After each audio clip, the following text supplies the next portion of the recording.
الصلاة والسلام عليك يا سيدي يا رسول الله وعلى آلك وأصحابك يا نور الله. أعوذ بالله من الشيطان الرجيم. بسم الله الرحمن الرحيم. قال هذا فراق بيني وبينك سأنبئك بتأويل ما لم تستطع عليه صبرا. أما السفينة فكانت لمساكين يعملون في البحر فأردت أن أعيبها وكان وراءهم ملك يأخذ كل سفينة غصبا. صدق اللہ العظیم. خضر نے کہا اب میرے اور آپ کے درمیان جدائی ہے. اب میں آپ کو ان کاموں کی حقیقت بتاتا ہوں جن پر آپ صبر نہ کر سکے تھے. رہی وہ کشتی تو وہ چند مسکین لوگوں کی تھی جو سمندر میں کام کرتے تھے. اس لیے میں نے چاہا کہ اس میں عیب ڈال دوں کیونکہ ان کے آگے ایک ظالم بادشاہ تھا جو ہر صحیح اور سالم کشتی کو زبردستی چھین لیتا تھا. جناب حضرت خضر علیہ السلام اور جناب حضرت موسیٰ علیہ السلام ان کے سفر کا اختتام ہوتا ہے اور آپ نے حضرت خضر علیہ السلام نے جو 3 عمل کیے تھے. پہلا عمل کشتی کے تختوں کو توڑا. دوسرا عمل ایک لڑکے کو قتل کر دیا. اور تیسرا عمل بستی والوں سے کھانا مانگا تو انہوں نے کھانا نہ دیا. اور حضرت خضر علیہ السلام نے ان کی ایک دیوار گری تھی تو اس کو بغیر اجرت کے کھڑا کر دیا. تو حضرت موسیٰ علیہ السلام نے ایک کام کا اعتراض کیا.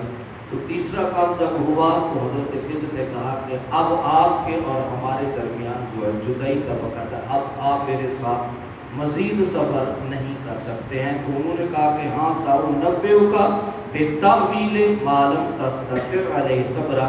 میں آپ کو ان کاموں کی حقیقت بتا دیتا ہوں کہ جو آپ کی سمجھ میں نہیں آ سکے تھے.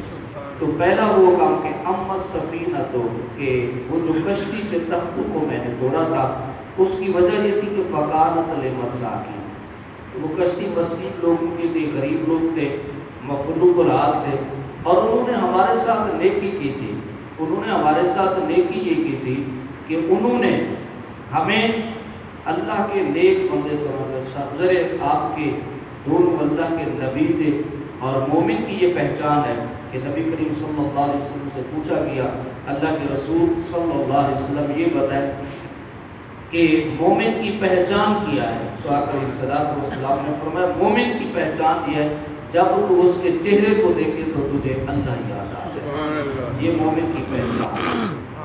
تو اللہ کے نیک بندوں کی یہ پہچان ہے جب نظر چہرے پہ پڑتی ہے تو اللہ یاد آ جائے. صاحب دونوں اللہ کے نبی تھے تو آپ کے چہروں سے وہ سمجھ جائے کہ یہ کوئی عام بندے نہیں ہے, یہ کوئی اللہ کے نیک بندے. تو انہوں نے آپ دونوں کو اللہ کا نیک بندہ سمجھ کر انہوں نے آپ کا ادب کیا, احترام کیا, بغیر کرائے کے آپ کو اپنی کشتی پر سوار کر لیا. تو حضرت خضر علیہ السلام نے کہا کہ انہوں نے ہمارے ساتھ یہ نیکی کی تھی اور پھر ہم نے ان کو اس نیکی کا بدلہ بھی دے دیا. ثابت ہوا کہ صوفیاء فرماتے ہیں اس لیے کہ اگر کوئی بندہ اللہ کے نیک بندوں کا ادب کرے, احترام کرے تو اللہ اس کو اس کا اجر ضرور عطا فرماتا ہے. تو جیسا کہ اس آیت اور حضرت خضر علیہ السلام کے اس عمل سے کشتی والوں کو فائدہ پہنچا. انہوں نے ان سے کرایہ نہیں لیا اور اللہ نے ان کی پوری کشتی کو بچایا. اور حضرت خضر علیہ السلام نے کہا کہ یہ تھا کہ یعملون فی البحر فأردت أن أعیبها کہ جو سمندر میں کام کرتے تھے کہ وہ لوگوں کو لے کر پار لے جاتے تھے. اور فأردت أن أعیبها اس لیے میں نے چاہا کہ اس میں عیب ڈال دوں. تو میں نے کشتی کے تختوں کو توڑ ڈالا. اس لیے میں نے اکھاڑے ہیں کہ وجہ کیا تھی وَكَانَ وَرَاءَهُم مَلِكٌ يَأْخُذُ كُلَّ سَفِينَةٍ غَصْبًا. کیونکہ سمندر کے دریا کے کنارے پر بادشاہ کھڑا تھا اور جو بھی کشتی آتی تھی وہ اس کو لے لیتا تھا اور اس پر قبضہ کر لیتا تھا. اور چونکہ انہوں نے ہمارے ساتھ نیکی کی تھی لیکن یہ تھا کہ جو کشتی ٹوٹی ہوتی تھی پھر بادشاہ اس کشتی کو نہیں لیتا تھا. اب آپ انداز کرتے اس بات سے یہ بھی ظاہر ہوتا ہے کہ اللہ تبارک و تعالیٰ، لیکن ہمارا عقیدہ پھر وہیں پر آتا ہے، اللہ تبارک و تعالیٰ اپنے انبیاء کو علم عطا فرماتا ہے۔ اپنے علم کی برکت سے حضرت خضر علیہ السلام کو اس بات کا پتہ چل گیا کہ دریا کے کنارے پر ایک بادشاہ کھڑا ہے، اور جو سالم کشتی آتی ہے اس کو پکڑ لیتا ہے، اور جس کشتی میں عیب ہوتا ہے اس کو چھوڑ دیتا ہے۔ تو حضرت خضر علیہ السلام نے اس کشتی میں عیب ڈال دیا، اس لیے کہ اس نے ہمارے ساتھ یہ نیکی کی اور ہم اس کی کشتی کو بچا لیں۔ تو حضرت خضر علیہ السلام نے حضرت موسیٰ علیہ السلام کو کہا کہ میں نے ان کی کشتی میں اس لیے یہ عیب ڈالا تھا۔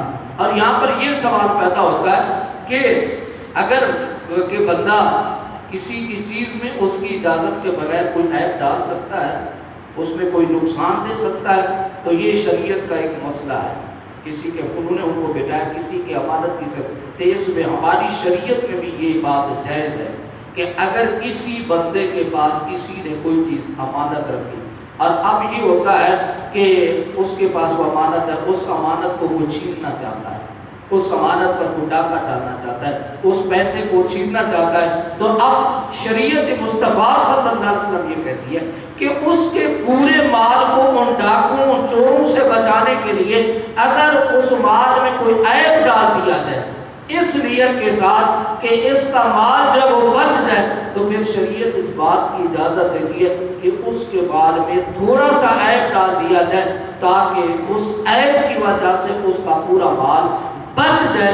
تو شریعت مصطفیٰ صلی اللہ علیہ وسلم اس بات کی اجازت دیتی ہے، اور اس کو آ کر حضرت عائشہ صدیقہ رضی اللہ تعالیٰ عنہ بیان فرماتی ہیں کہ رسول اللہ صلی اللہ علیہ وسلم کو دو چیزوں کے درمیان اختیار دیا گیا تھا، تو آپ نے اسی پر عمل کیا جو زیادہ آسان ہو، بشرطے کہ وہ گناہ نہ ہو۔ اگر وہ گناہ ہوتا تو رسول اللہ صلی اللہ علیہ وسلم لوگوں کی بانسبت اس سے بہت زیادہ دور رہنے والے تھے، دور رہنے والے ہونے والے تھے، اور رسول اللہ صلی اللہ علیہ وسلم نے کبھی اپنی ذات کا انتقام نہیں لیا تھا، ما سوا کہ اللہ کی حرمت کو پامال کیا جائے۔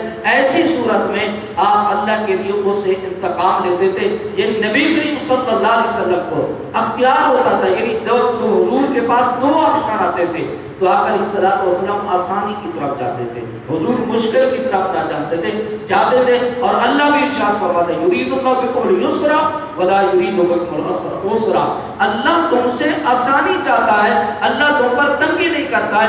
اگر کسی عمل پر آسانی کرنے سے اس عمل میں فائدہ ہوتا ہے تو اللہ تبارک و تعالیٰ نے اس امت کو جو حکم دیا ہے کہ وہ آسانی کا راستہ اختیار کرے۔ حضرت انس رضی اللہ تعالیٰ عنہ فرماتے ہیں نبی کریم صلی اللہ علیہ وسلم ارشاد فرمایا آسانی کرو اور لوگوں کو مشکل میں نہ ڈالو، بشارت دو اور لوگوں کو متنفر نہ کرو، لوگوں کو اچھی باتیں بتاؤ، ایسی باتیں بتاؤ کہ جس سے لوگ قریب آئیں، نہ صرف نفرت کی باتیں کرو کہ لوگ تم سے دور ہوتے جائیں، محبت کی بات کرو، نفرت کی بات نہ کرو، لوگوں کو قریب کرو، آسانی کا راستہ اختیار کرو، لوگوں کو مشکل میں نہ ڈالو۔ نبی کریم صلی اللہ علیہ وسلم نے اس امت کو آسانی کی طرف آنے کا حکم دیا، تو ہماری شریعت بھی اس بات کی اجازت دیتی ہے کہ اگر کسی کے پاس کسی کی امانت رکھی ہوئی ہے اور کوئی بندہ اس کی امانت کو چھیننا چاہتا ہے تو وہ اس کی امانت کو بچانے کے لیے اگر تھوڑا سا کسی جائز چیز میں عیب لگانا پڑتا ہے تو اس چیز میں عیب لگا دیا جائے، اس میں تھوڑا نقصان کر دیا جائے تاکہ انسان بڑے نقصان سے بچ جائے۔ تو آقا علیہ السلام نے اس بات کی اجازت دی ہے، اور حضرت خضر علیہ السلام نے بھی یہی کیا کہ ان کی پوری کشتی کو بچانے کے لیے ان کے دو تختے نکال دیے۔ لیکن پھر آگے واقعات مفسرین نے لکھا ہے کہ جب کشتی والے آپ کو دریا کے کنارے چھوڑ کے واپس چلے گئے تو جب وہ جانے لگے تو جب بادشاہ نے ان کو چھوڑ دیا تو حضرت خضر علیہ السلام نے ان کے تختوں کو دوبارہ جوڑ دیا اور ان کی کشتی کو دوبارہ صحیح بھی کر دیا، ان کی کشتی کو بچا بھی دیا اور ان کو ان کا اجر بھی عطا فرما دیا۔ تو حضرت خضر علیہ السلام نے حضرت موسیٰ علیہ السلام سے کہا وہ جو میں نے تختے توڑے تھے اس لیے توڑے تھے کہ انہوں نے ہمارے ساتھ نیکی کی ہے اور ہم نے ان کو اس کی نیکی کا اجر بھی دے دیا ہے۔ اور پھر باقی بات یہ ہے کہ یہ جو میں نے عمل کیا تھا یہ نہ سمجھنا کہ میں نے خود کیا تھا، بلکہ اس عمل کا بھی میرے رب نے مجھے حکم دیا۔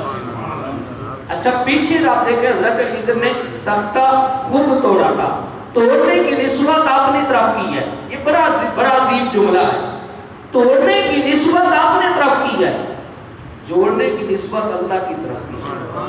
توڑنے میں عیب تھا، عیب کی نسبت اپنی طرف کر دی ہے، اور جوڑنے میں چونکہ یہ نیکی تھی تو جوڑنے کی جو نسبت اللہ کی طرف دی کر دی ہے، گویا سبق یہ بتانا تھا کہ اے اللہ کے بندو، جب کوئی غلط کام ہو جائے تو اس کو اپنی طرف نسبت، ہم کہتے ہیں کہ ہم اچھا بھی ہو برا بھی، ہم کہتے ہیں اللہ کو یہی منظور تھا، اس پر شاید پہلے بھی میں نے گفتگو کی ہے، اچھائی ہو یا برائی ہو، ہم کہتے ہیں یہ بھی اللہ کی طرف سے تھا، اللہ کو یہ منظور تھا، نہیں، اچھائی اللہ کی طرف سے ہوتی ہے، برائی انسان کے اپنے طرف سے ہوتی ہے۔ وَمَا أُبَرِّئُ نَفْسِي إِنَّ النَّفْسَ لَأَمَّارَةٌ بِالسُّوءِ، انسان جو برا فعل کرتا ہے وہ اپنی خیر سے کرتا ہے، اور جو نیکی کرتا ہے وہ اللہ کی توفیق سے کرتا ہے۔